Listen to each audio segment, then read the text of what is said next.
Hey YouTube, so this is what I got going today. This is a white pine log, but it looks like it has some problems with it on the inside of it. So what I'm going to do is I'm going to use this wood to make a better rack for me to stack my switches on so I can cut them. I had gotten the idea from from a subscriber, I believe, but I can't remember his name because, you know, without a face and stuff, it's hard to remember these things. But anyway, that's what I'm going to be doing today. So I'm going to cut this up into boards that I can use to make a holder to cut up the switches, and then I got to cut those switches and get them out of the way to be able to put the holder in place. So guys, this log came from within about 50 feet of a house, so we don't know what is all what, but there's something here. I'm going to get a nail puller, a cat paw, and see if I can't pull that thing out of there. Obviously some kind of nail in the tree, so hopefully there's not too many of them.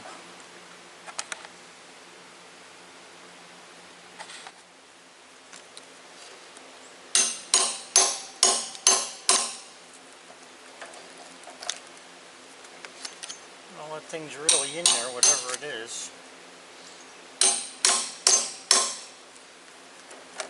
Ow.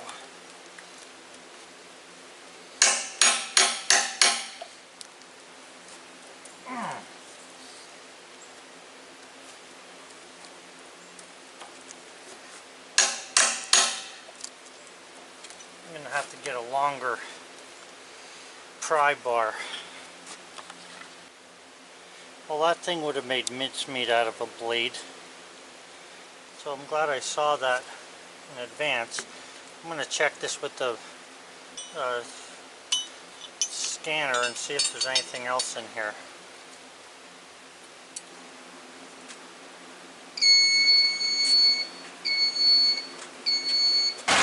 Alright guys, this is an 11-inch diameter log. So you're looking at about a 7, almost 8-inch cant. Now, I took one slice off the top of it because it looks like this log might have some bug infestation, but I'm using it for the carriage, so it's not going to make a big deal. I just need to go down a little bit more to get to something that's going to look like a cant.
Now this can, like I say, is supposed to be around 7 something, and because of what I'm using it for, I'm not concerned whether there's a little bit of wane on it or not.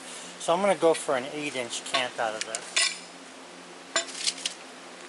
Pretty much have the 8-inch on this surface. This one would have to go down a little, so let me turn it and see where I am here yet. Right now it's on the toe board because of the bark, so I'm going to be taking that toe board out.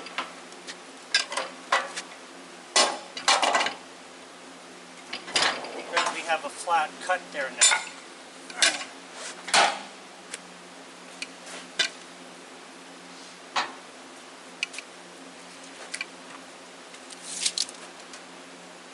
8 inches is right at the bottom of the bark there, so I should be able to get an 8-inch cant out of that pretty quickly, pretty easily.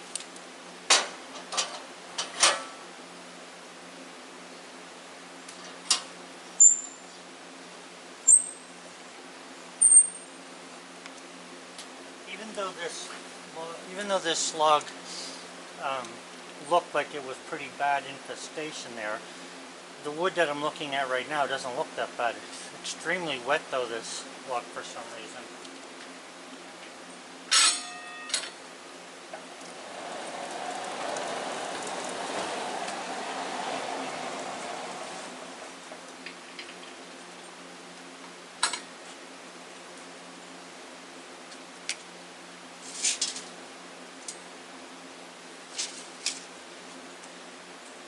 Yeah, once I make this cut, judging by what I'm seeing there, I won't get an 8-inch cant. It'll only be 7 or even less because of this one end here. Better than nothing.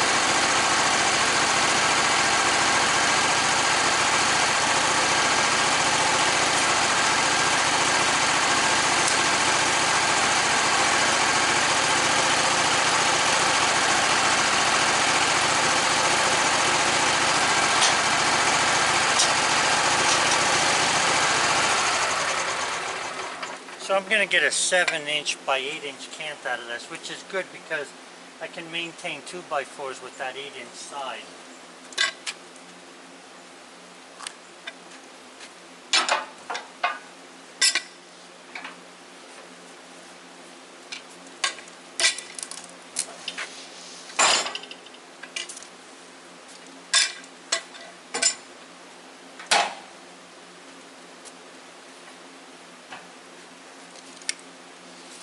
You can see it would be easy to get an 8-inch cant out of that, but the tree narrows down pretty badly, so well,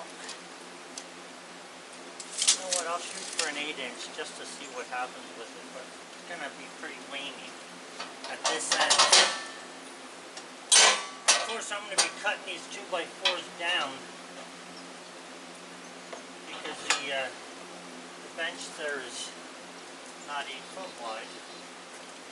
So let's see what happens. Might be able to salvage that 8 inches both directions.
this stuff 2 inches thick.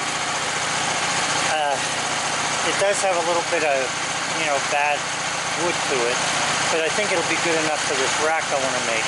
So I'll just cut 2 more boards out of there, and that'll give me 4 2-inch thick boards, and then I'll see if I can't cut them down to 2x4s.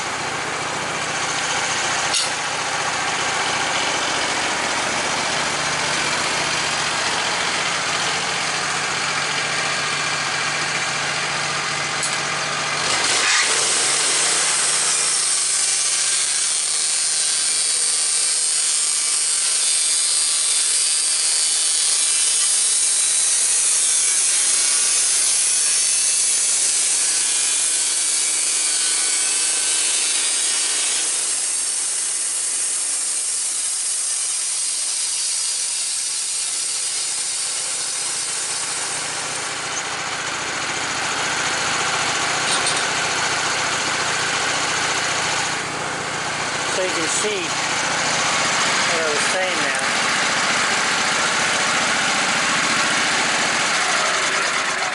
about the infestation. We have ants crawling around there, so it's not really bad, but bad enough. I hate that. Okay guys, so Woodmizer. So this has to be the belt. So that was pretty good. When was that? Tuesday? Today's Thursday. So Tuesday I contacted them, and Thursday the belt is here. I'm hoping. This must be a belt because I didn't order nothing else. I think you're going to want to see this. So that's a nail or something, but it's definitely a piece of metal. So I'll see if I can get it out easy. This blade, I've sharpened this blade now 7 times, so whatever happens today, this blade's going in the trash after I'm finished with it. Or maybe not. Depends on how I feel. Depends on what bills I get in the mail.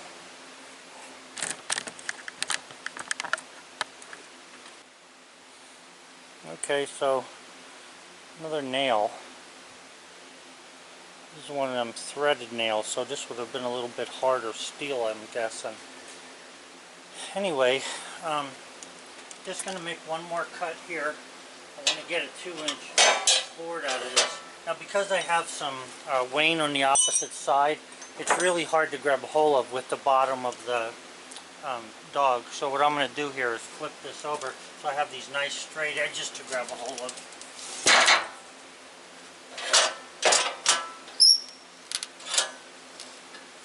Yeah, that'll make it easier. And a little bit of raid will help feed my little friends here.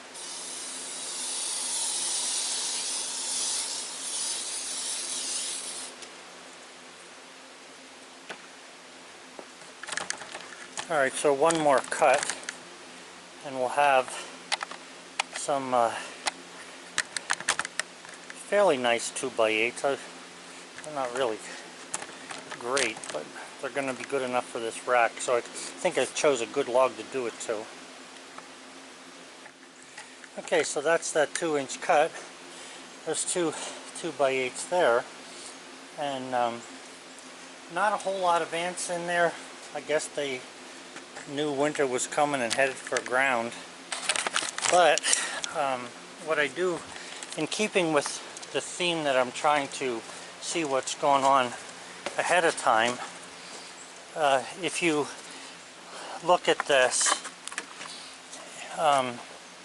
you can see that there's holes that are not from nails and stuff in this bark. Let me see that other one. There was a whole bunch of little, yeah, there's little tiny holes. Now, somebody had told me once on YouTube there what these were from, but nonetheless, when you see any kind of infestation, you know, you gotta wonder about it. So, not sure yet what to look for when it comes to this. Although, like, you can see where they probably got in through some of the knots, or just climbed right up through the middle of the tree. If you remember, on this end here, like there's some rot here on both pieces where there were ants in here or something was in here. So anyway, I'm going to cut that up, the flitches up, throw them in the bucket, backhoe bucket, and then I'm going to, I think I'll use 2x8s for a cross member at front and back of this thing, and then I'll cut them into 2x4s. I'm going to see once what it looks like.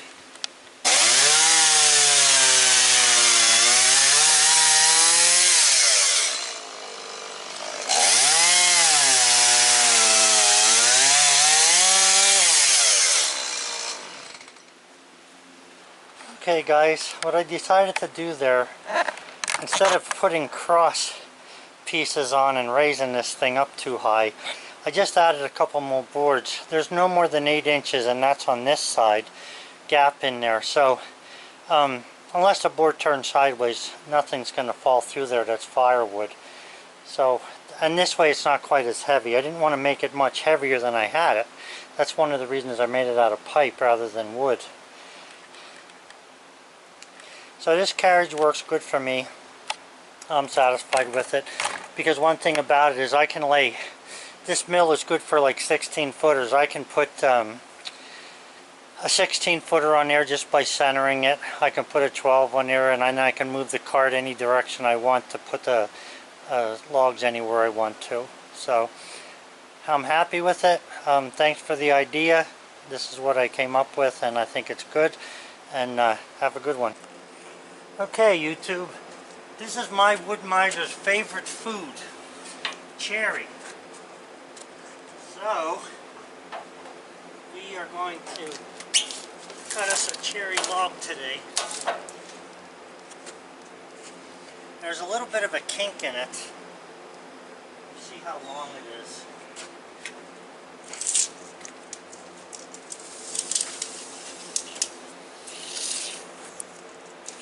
That's 9'3". I'll show you the kink it has. You can see it at this end. However, this end, this side's not quite so bad, so we should be able to get a nice cant out of this.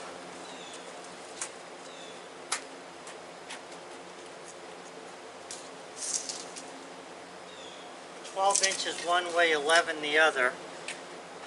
You're looking at a possible 8-inch cant, probably a little bit less, but nonetheless that's what it's going to be close to.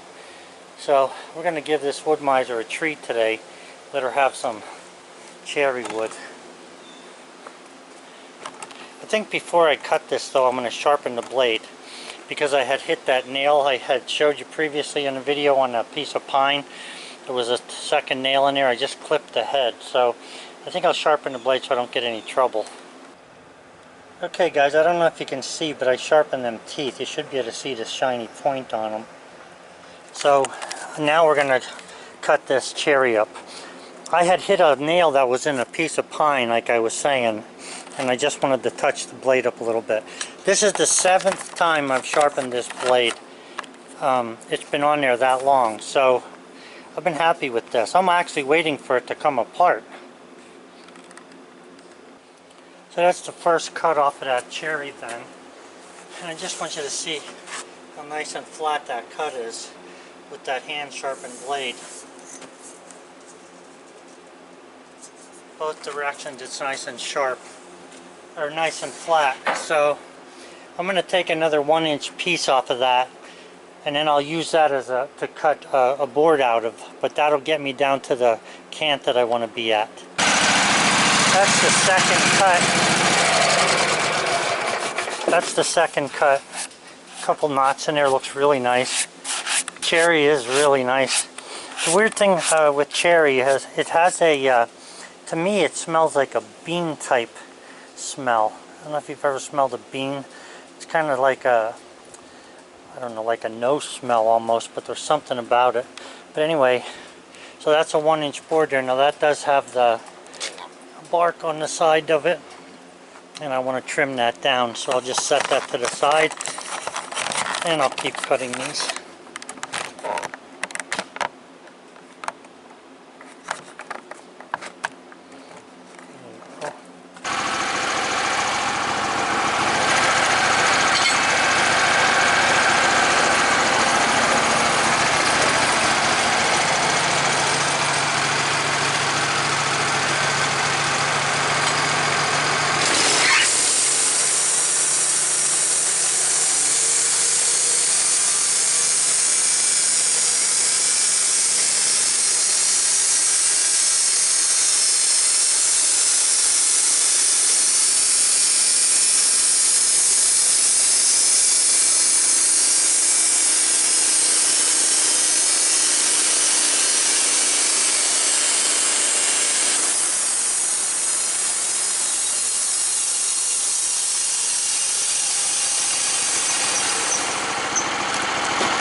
thing. My favorite wood to cut is white pine, but I think that this cherry has got to be some of the best looking wood I've ever seen. It's just really nice stuff. And the thing is there's so few cherry trees around, it isn't even funny.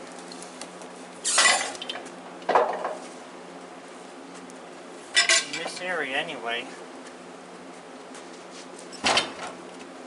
A couple months ago, well actually probably 2 years ago, 2 years ago there were some people that stole cherry trees from the state forest. I don't know, maybe about a mile and a half or so from here, that north of me. They fined them $30,000 and put them in freaking jail for taking, I think, like 3 or 4 trees. So much for the Commonwealth.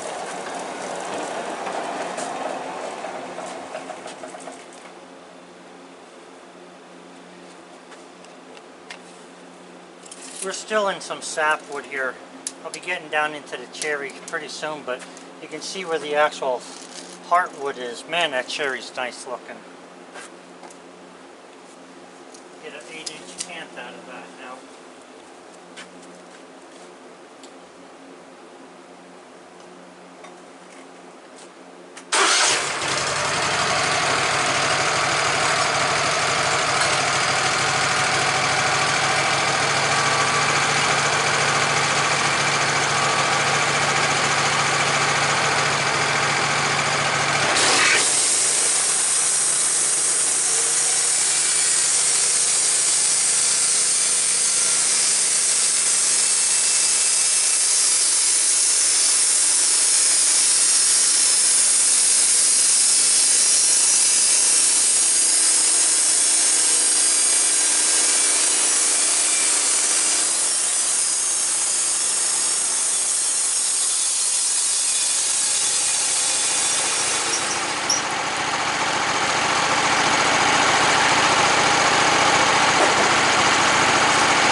Okay, so that cherry is going to go into the kiln, but the last board there, I want to get a 2-inch board out of it, so I just got to cut the little bit of wane off of there, and I'll have a nice 2-inch board.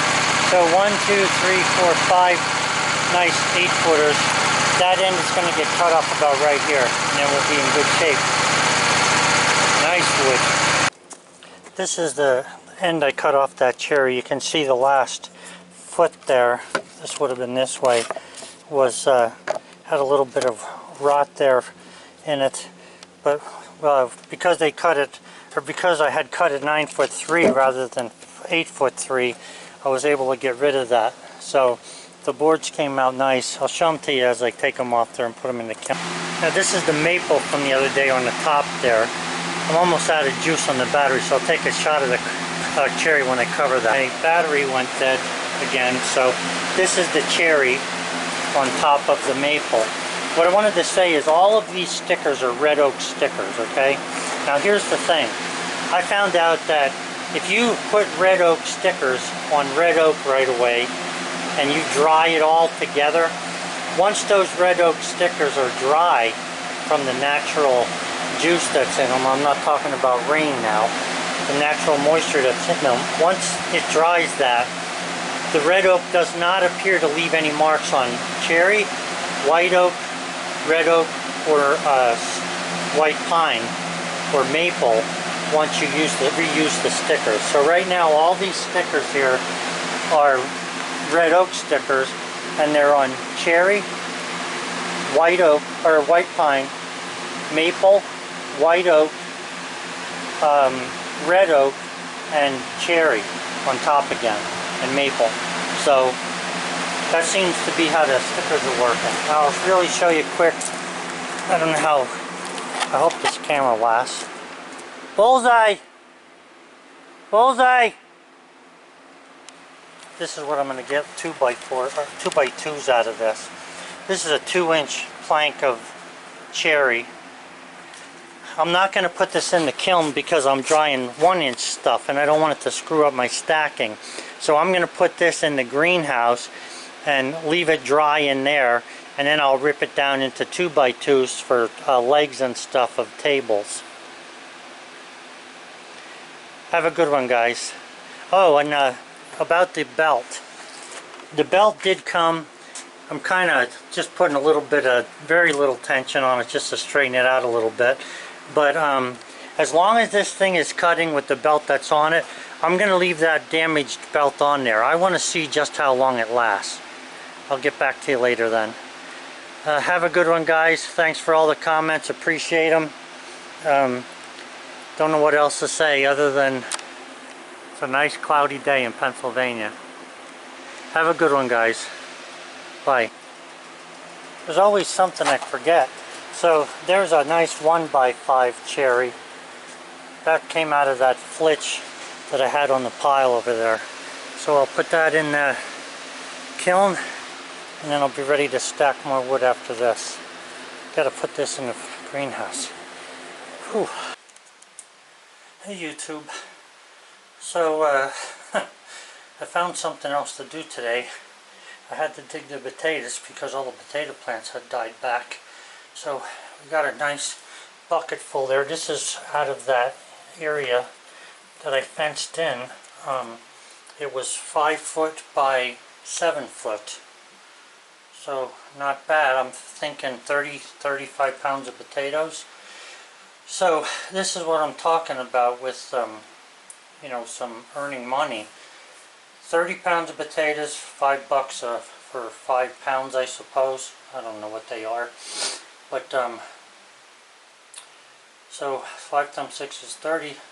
So hey, $30 worth of potatoes, or what would that be? Yeah, 5 times 6, $30 worth of potatoes for 6 5-pound bags. Not bad. So this is what I say when I say 30 here, 32 this morning, 32 the day before. Guess what? All those 30s add up. Have a good one. Oh, and by the way, digging potatoes, that's a young man's game. Whew. I gotta go sit down.